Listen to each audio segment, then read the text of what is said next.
অবশ্য আম মাখা বলবে মাসি পছন্দ করো। মাসি খুব সুন্দর আম মাখাচ্ছে, তো আমি সেটা তোমাদের সাথে শেয়ার করছি। আর এই গাছটা থেকে আমরা আম তুলেছি মালিকের, আমরা রেন্টে থাকি। এই যে হচ্ছে এই গাছ থেকে আমরা আম তুলেছি। গাছটাকে আমি কার কার আম খেতে পছন্দ। আর মাসি, এই যে মাসি আম মাখাচ্ছে, আমি ভিডিও বানাচ্ছি। মাখাচ্ছি না, কুচোচ্ছি। কুচোচ্ছে প্রসেস না, আম মাখাবা প্রসেসে চলছে।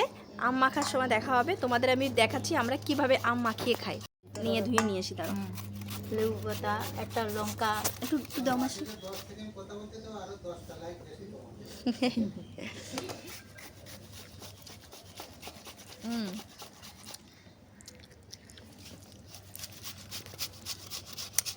বাবা টক।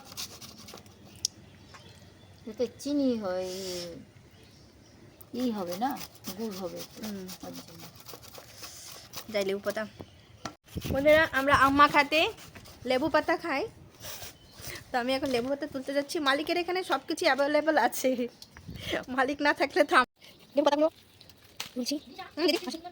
হ্যাঁ ভালো, তোমার মানা করছে না? না অসুবিধা নাই, খাইতে থাকলে ভালো থাকবে, বুঝলা? খাও, এটা কোনো অসুবিধা নেই। একজনের হইলে আমরা খাইতে পারবো এটা, খালি ওই মহিলা দিয়ে মন করতে পারবো না, বুঝছো?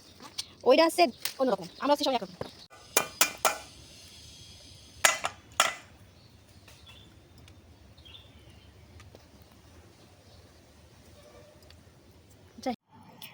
আম মাখার মধ্যে গিয়েছে লেবু পাতা, তোমরা জানো, নুন, শুকনো লঙ্কা, কাঁচা লঙ্কা আর গুড়। এটা থেকে আমাদের আম মাখাটা হয়েছে, আর খুবই খুবই খুবই টেস্টি হয়েছে। তো বন্ধুরা, এই গরমের সময়, দুপুরবেলা তো গরম থাকে, রাত্রে ঠান্ডা, তো খুবই ভালো লাগে টক খেতে। তো খুব সুন্দর মাখানো হয়েছে। আমি ওটা দেখাতে পারিনি যে কী কী আমরা দিয়েছিলাম, তাই বলে দিয়েছি। আর তোমরা যে যে আমার চ্যানেলে নতুন, প্লিজ আমার চ্যানেলকে লাইক আর সাবস্ক্রাইব নিশ্চয়ই করে দেবে। Bye bye.